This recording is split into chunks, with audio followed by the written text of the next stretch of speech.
The Seattle Torrent snapped a winning streak on the back end of 2025 in their inaugural season, but still have a little bit of work to do. Erica L. Ayala here, your founder of Black Rosie Media and your host of the 206 Sports Collective, where we talk Seattle sports, and it's hockey season. So we're going to talk Seattle Torrent. Don't worry, Kraken fans. I will be reviving my Kraken coverage in the new year. But right now we are joined by Ava Wood, who joins me every week. Holidays notwithstanding, we are going to be talking every week about the Seattle Torrent. Ava is the founder of 365 Hockey Girl. And if you're not already following, make sure you do that and tap into that fan first community that she is building for PWHL fans and specifically women's hockey fans.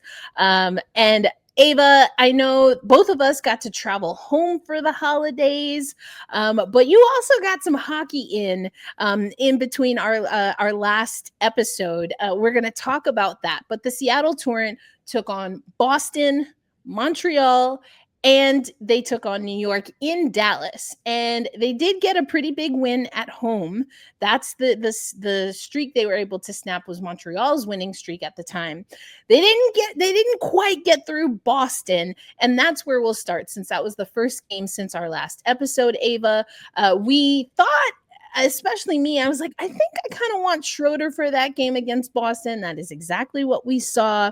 Unfortunately, the Torrent weren't able to get the win. Schroeder was one of the 3 stars of the game, as she usually is. What did you make of that loss to Boston? Yeah, I mean, that was an interesting one. I mean, just going into that game, the storylines of our GM, Meg Turner, coming over from Boston, obviously Hillary Knight coming from Boston, I think there was a lot of expectation on Torrent to win that one, even though we knew that this Boston team was really good. I was honestly really happy for Corinne Schroeder. Unfortunately, she didn't get the win, but honestly, Torrent was not playing well in front of her. There was a few breakaways that she had to save, especially one on Jamie Lee Rattray. She made quite a few really big saves in that game. So, even though Torrent honestly wasn't playing very well, it did give her the chance to shine. I heard some Schroeder chants, so I was like, yes. So that was pretty good. Yeah, I mean, and we've talked about this before. Spoiler alert, we're going to talk about Schroeder again a little bit later on the episode.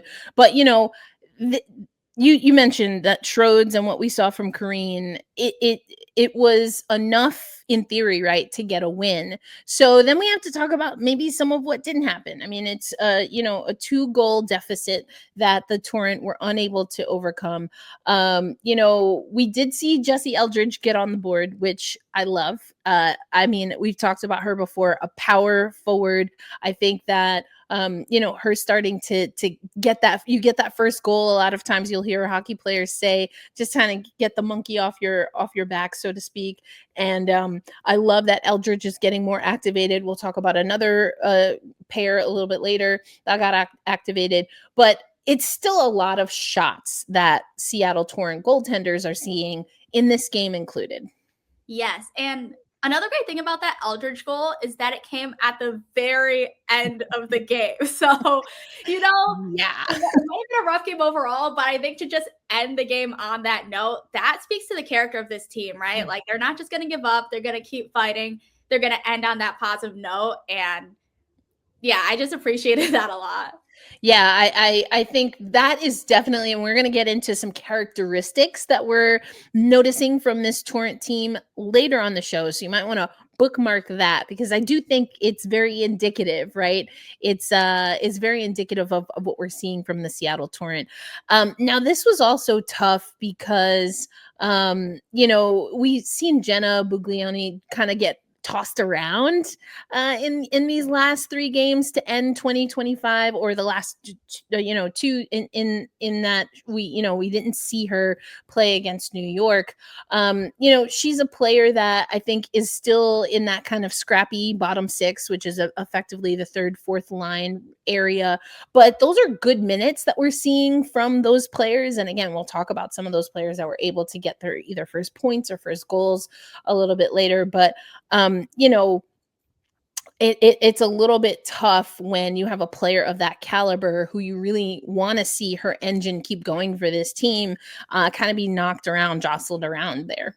Yeah, I mean, Jenna Buglioni was our first round draft pick, right? So there was high expectations for her coming into this season to first deal with this upper body injury at the beginning of the season, to then have this hit, which we later learned resulted in a concussion. Like, that's just a really tough way to start your PWHL career. So just hoping she's okay. And then even being in the arena when that happened, I mean, we couldn't really tell what was going on from where I was sitting because she was just down. And that was just a scary situation.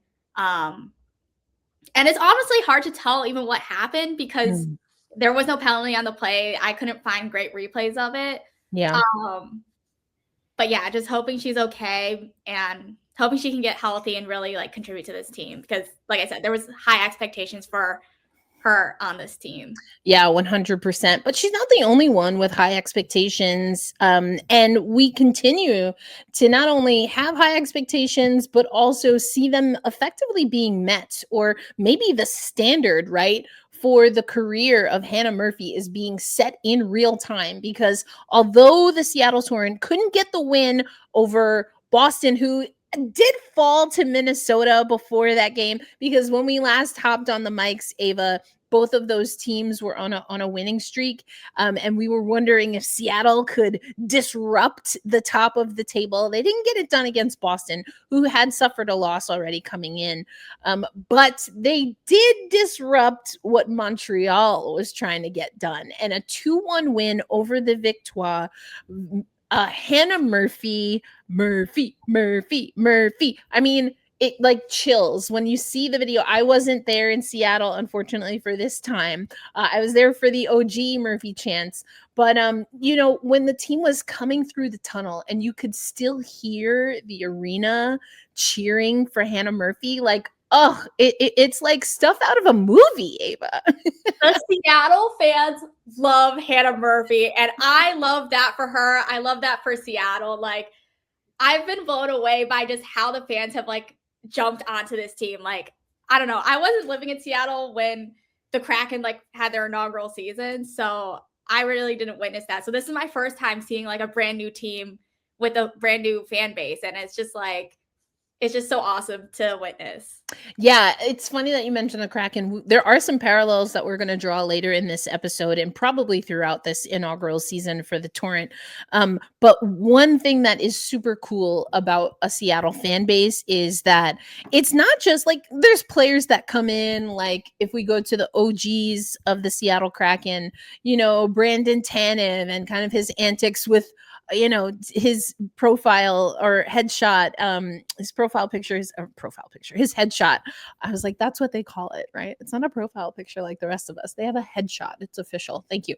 You know, with his headshot, like that became a thing, or, you know, but what's so fun about Seattle fans from what I've seen, with the Kraken, with the Torrent, and even across other sports, is that it reminds me of New York in that we will absolutely let our teams know when we feel that any of the players are giving a phenomenal performance, and in real time are going to give them that love, give them the energy. And that's what we're seeing from Hannah Murphy. Again, a 2-1 win over a top team in the league. So this is a tight game. I think Murphy has shown that she can really flourish in these tight games for the Seattle Torrent. And like we mentioned in that Boston game, being outshot, unfortunately, is a trend that we've seen for the Torrent. Sometimes they're able to get a win, eke out a win, sometimes not. But they're a team that is going to be outshot. We're seeing those trends. And again, we'll talk about some trends a little bit later. You know, but I just think that it's great that a young star has the wherewithal. And Alex Carpenter and Julia Gosling scored in this game. We'll talk about those goals in a little bit. But I liked what Carpy said after the win, talking about it was a good bounce back from our last game, because like you and I discussed, some things that they definitely want to ramp up, but also be able to, you know, refine in that Boston game. Played a more complete game, against a really good team, we shut down everything that they had tonight. We were getting bodies in front of pucks and trying to block as many as we could, knowing that we had Hannah behind us. We're super confident in her, but we're trying to give her a little break now and then block a couple ourselves. And although she was talking about Hannah Murphy, I think this obviously extends to all of the goaltenders. We haven't seen CJ in net yet, but obviously extends to Schroeder. And so you can tell that the team was resolved to be a better defensive team, and it paid off in this win against Montreal. Yeah, Torrent was definitely much better defensively in this game compared to the Boston game, because I think what stung us in the Boston game was that Boston is very fast. They're a very fast team. There was a lot of turnovers. There was a lot of like breakaway chances, and you didn't really see the same thing with Montreal. So I think these two teams also had different playing styles, and we'll get to this in the characteristics part, but I'm wondering if maybe these faster teams like Boston, New York, Minnesota, maybe we need to find a solution for that, because defending against those teams is completely different than defending against Montreal Victoire. Yeah, that's a really great point. Something that we even talked about, honestly, with that first game against Vancouver. Now, Vancouver, at the time we were recording, they closed out effectively 2025 for the PWHL in a game against the Sirens. We'll talk about that and the standings a little bit, but I think it's a really important point, and it's something that's going to be interesting because, again, this team, as we will talk about coming up, is going to be without a veteran blue liner in Aneta Tejralová. We will definitely talk about that hit for sure. And I think you've done great coverage over at 365 Hockey Girl on that, breaking down some of the nuances there.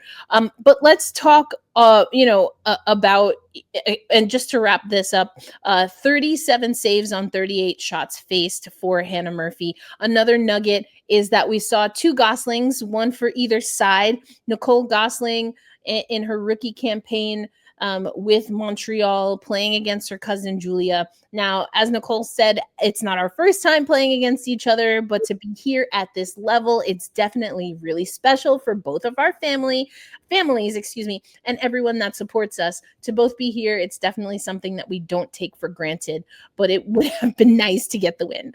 Well, sorry, cousin Nicole.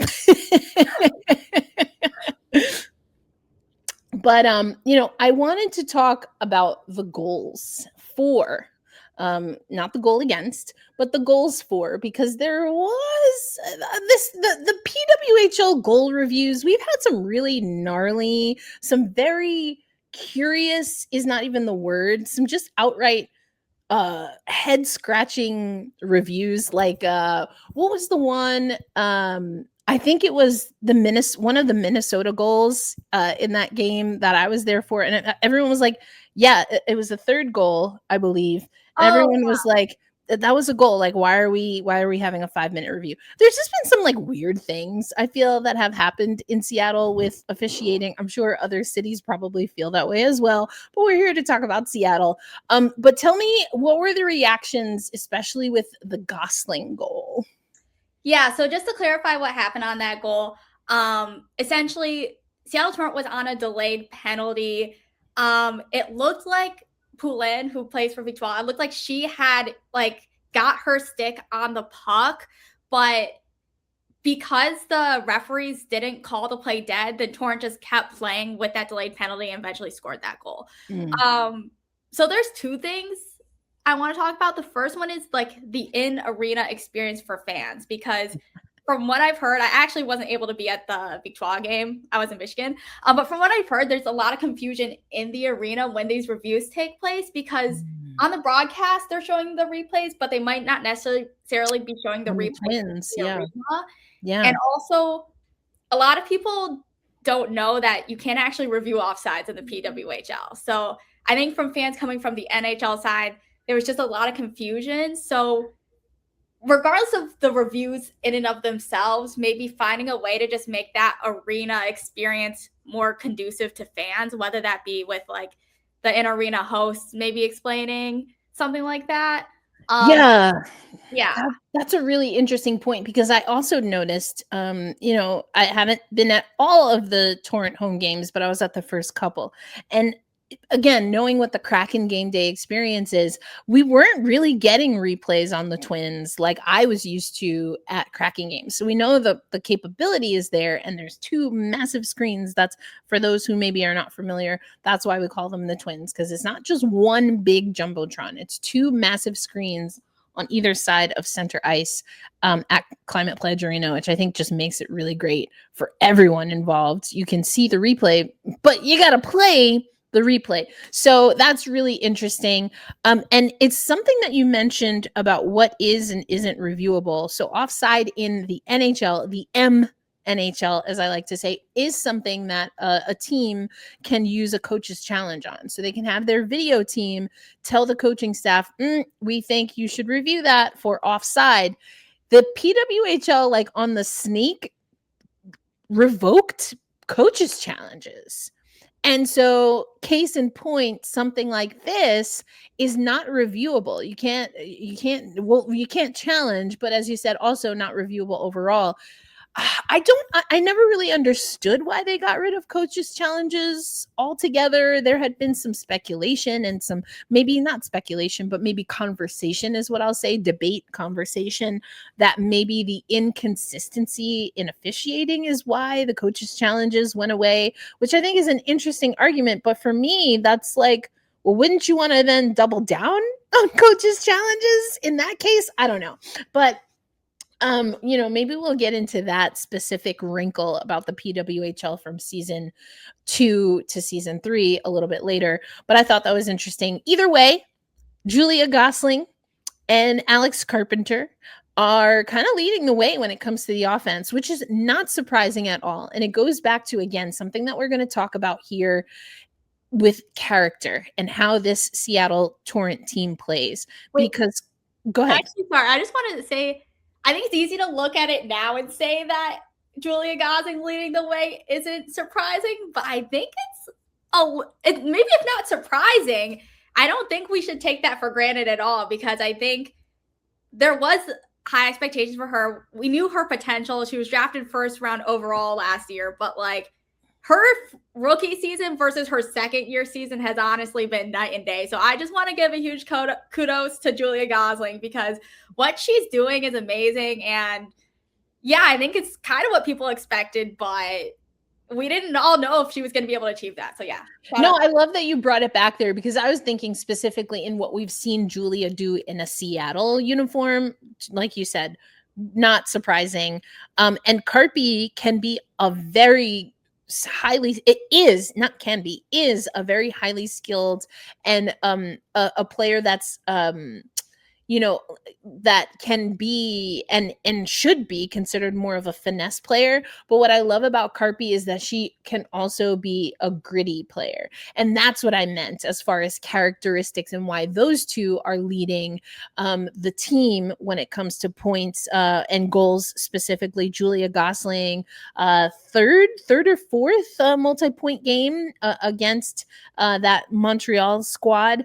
And they are at the top when it comes to the league overall. And that's because they're doing the dirty work.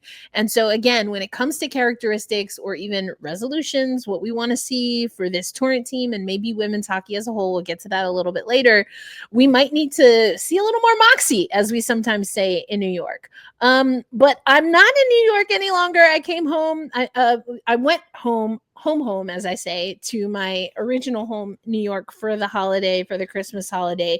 But I'm back in where I reside, which is Tulsa, Oklahoma, just 4 hours north of Dallas, Texas. And you and I had talked about this Dallas game, because I was like, hey, I usually don't travel home for the holidays. I was like, I'll go to the Dallas game. I ended up being in New York, so missed the Dallas game, but you were there. Now, let's talk about it. There's a lot to like about this, including the takeover tour continuing, reaching out to a current non-PWHL market, as in there's not a team that's from Dallas or Texas overall.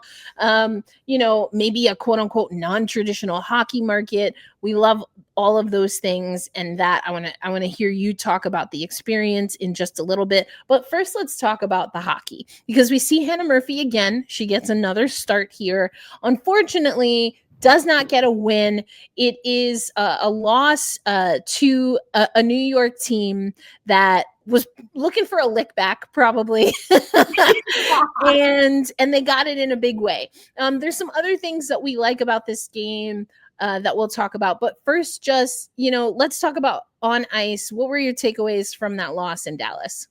Oh, I obviously wanted us to win that game, but I was honestly really happy with we had 3 different goal scorers and it was everybody's first goal. Mm-hmm. So Danielle Serdachny, Mikyla Grant-Mentis, aka Bucky, and then wait, who was the third one?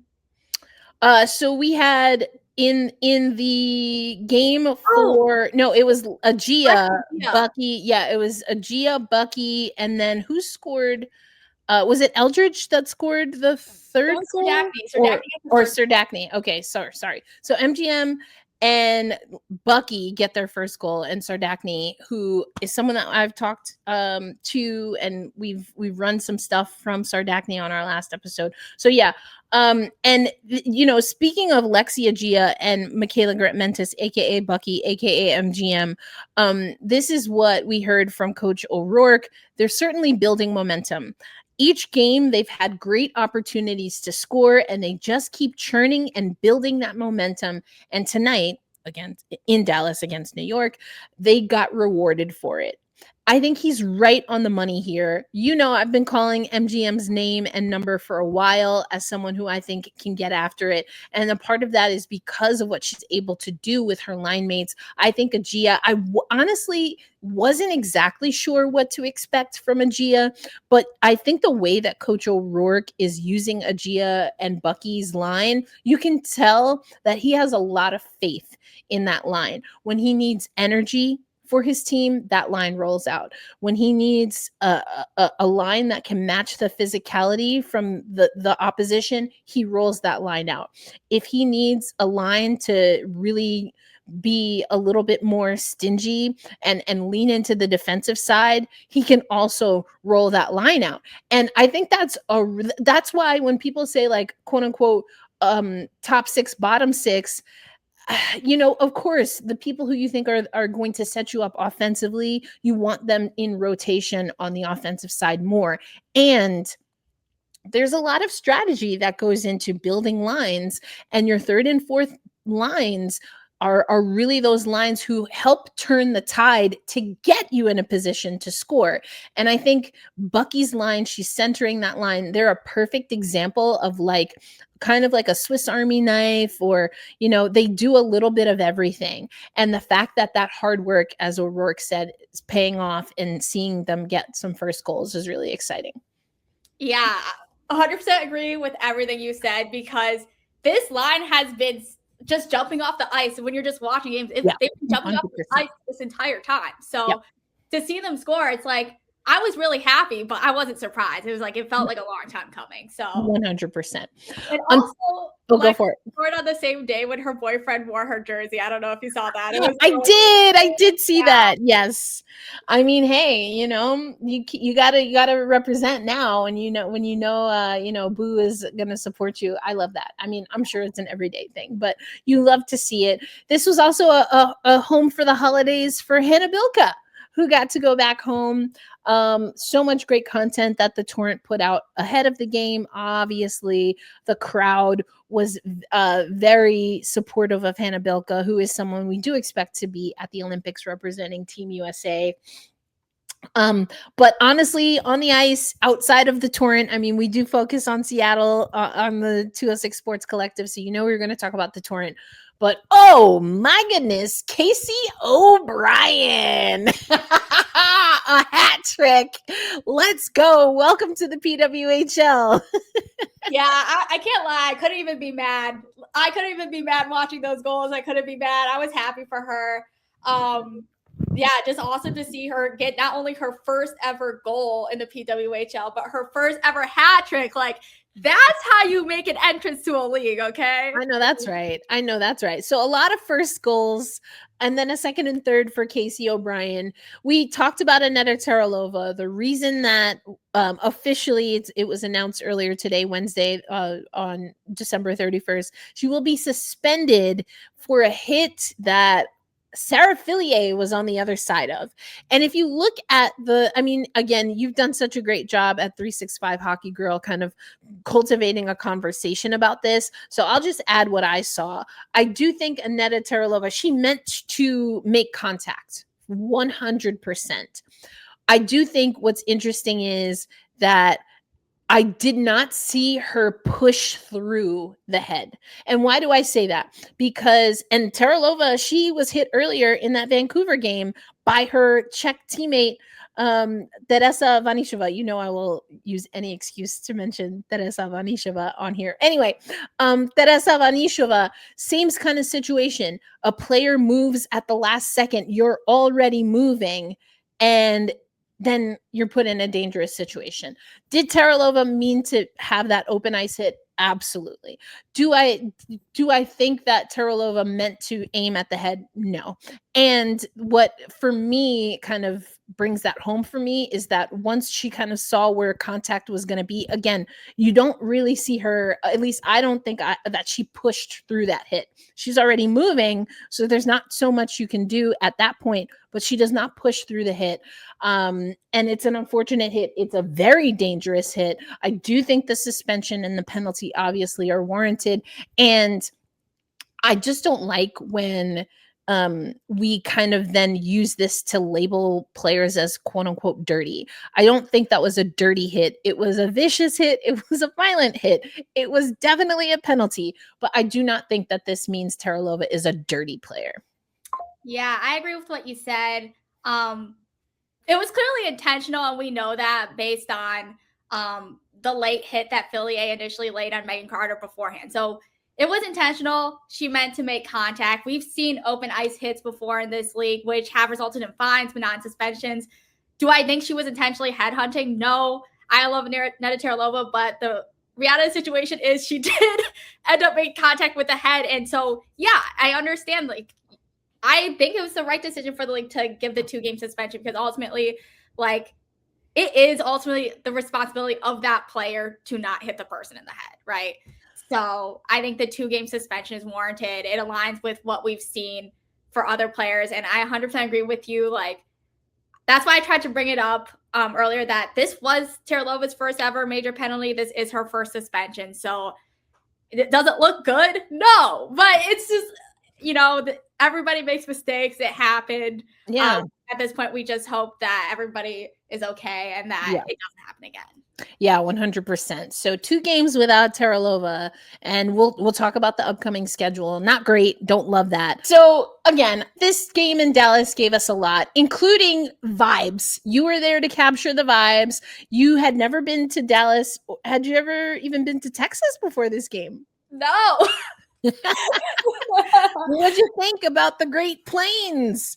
Oh, I loved it. So honestly, when they announced Dallas, I was like, oh my God, I have to go there, because honestly, the PWHL, half in Canada, half in US, but I feel like a lot of the coverage is Canadian, right? So as an American, I felt it was my duty to venture to Dallas because, you know, yeah, I'd never been to Texas. I wanted to know what the vibes were. First night I got in, I went to the lesbian bar, largest lesbian bar in America. Whoa! I didn't even know that.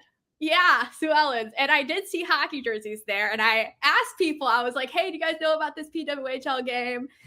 I don't know if too many people knew, but I did see hockey jerseys there. It's like Stars jerseys. So that was pretty cool. And then in the hotel, I also met some other ladies that were heading to the game. And then at the game, I got to speak to some fans while we were waiting in line, and they were just super excited. One of them said she'd been watching women's hockey since the 2018 Olympics. Wow. So yeah, and a lot of people were already in PWHL merch, and I think a lot of the talk about Dallas is like, oh, it's a non-traditional hockey market, and I'm like, I guess, but the Stars have been there since 1993, I believe. So yeah, they have Yep.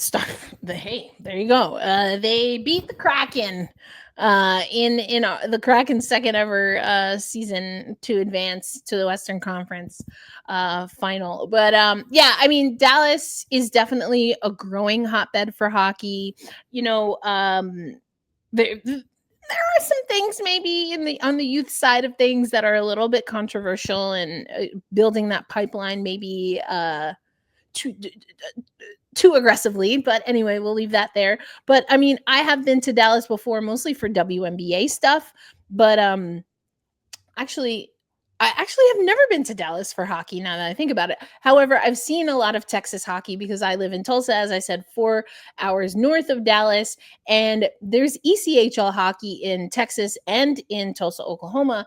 And, you know, so I get to see a lot of in Kansas City, and all of those teams pass through here. Kansas City is the Seattle Kraken affiliate at the ECHL level. They will actually be here in Tulsa on January 4th. So I'll get to talk to my good man, Tadohad. What a name. I love that name. Tadohad is our general manager and head coach for the Kansas City Mavericks, a team that's been pretty competitive in the ECHL playoffs the last handful of seasons. So I have not gotten to experience the PWHL women's hockey experience in this part of the country. But what I can say is, I know, Ava, you know, I've been covering women's hockey for several years, and the owner of the Tulsa Oilers owned 2 teams in the former league, the PHF, the Buffalo Buttes, and the Minnesota Whitecaps. And so there were 2 seasons after the PHF season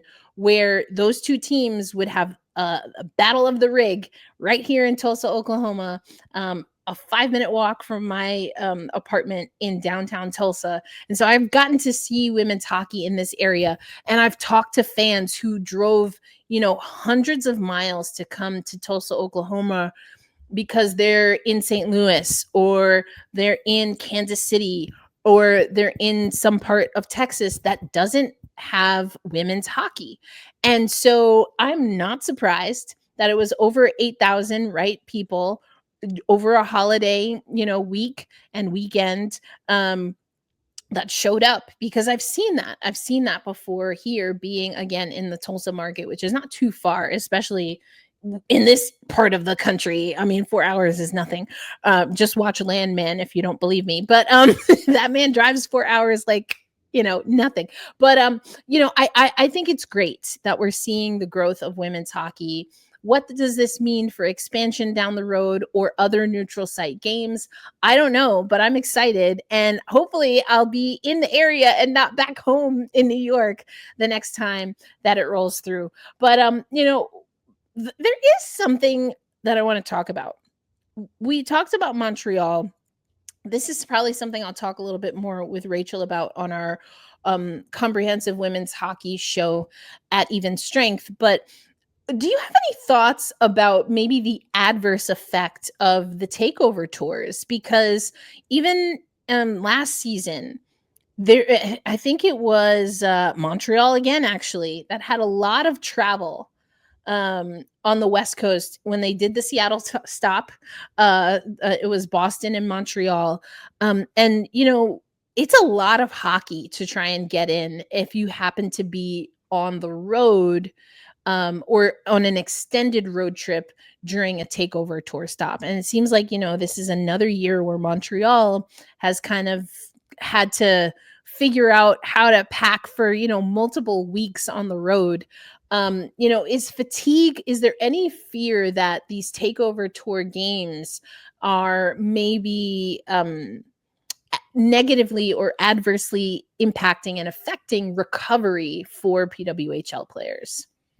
I mean, that's an extremely valid concern. And I think that's part of what they're testing, right? They're not just testing, hey, do these crowds want to show up in Halifax? They're testing, hey, is it feasible for us to have a hockey team travel to Halifax and then travel to Vancouver, right? So